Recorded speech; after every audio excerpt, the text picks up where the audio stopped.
The word jihad is mentioned in the Quran about 41 times. The words mercy, peace, and compassion are mentioned about 355 times. Yes, come in. Come on in, Riaz. Sit down, please. Contrary to popular belief in most Western cultures, Islam is a religion that preaches peace and tolerance. Yes, Patricia.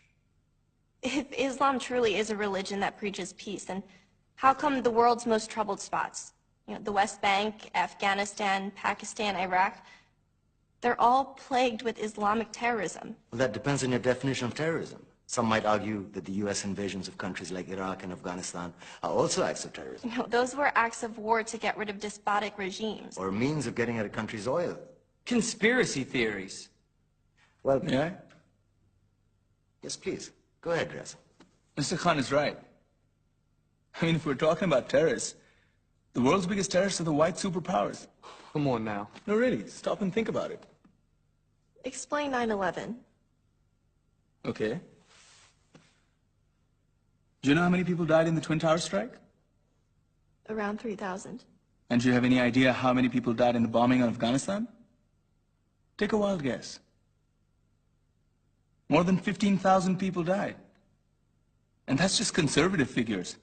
About 50,000 tons of explosives were dropped on innocent civilians. Men, women, children. Yeah, but that was because of the Taliban.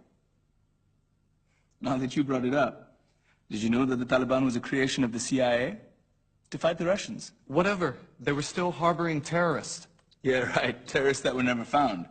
Just like the weapons of mass destruction that were never found in Iraq. Do you want to get into the death toll in Iraq? 500,000 civilians and counting. And what do Britain and America say when they don't find these weapons? It's simple. They just say sorry. And still refuse to relinquish control of these countries. What are you trying to say? What I'm trying to say is that just because you're American, wear a fancy suit, and call yourself the president, doesn't make you any less of a terrorist. I'm saying that if you don't stop meddling in other people's countries, you will face a backlash. If Muslims like you feel that way, then why don't you get out of our country?